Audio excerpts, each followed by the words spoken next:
U.S. President Donald Trump was among friendly faces, Cuban Americans who want the U.S. to renew its strict approach with the Castro government. I am so thrilled to be back here with all of my friends in Little Havana. In one fell swoop, Trump worked to undo efforts by former President Barack Obama to normalize relations with Cuba that were decades in the making. As of now, U.S. travel to Cuba is suddenly much more difficult, and it's going to be harder for U.S. companies to do business with Havana. We will enforce the ban on tourism. We will enforce the embargo. We will take concrete steps to ensure that investments flow directly to the people. Business deals and contracts already on paper can apparently move ahead.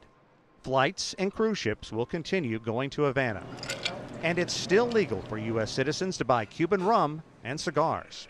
But the Trump administration is blocking any U.S.-based companies from doing business with companies owned or operated by the Cuban military.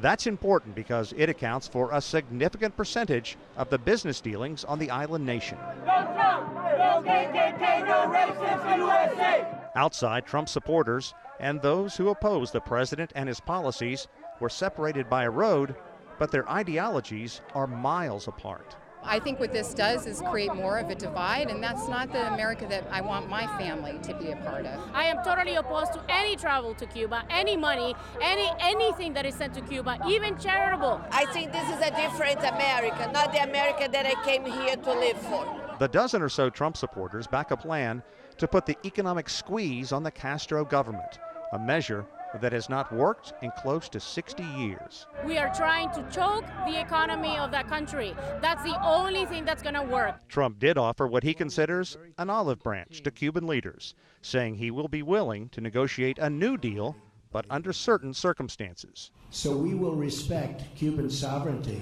but we will never turn our backs on the Cuban people. That will not happen.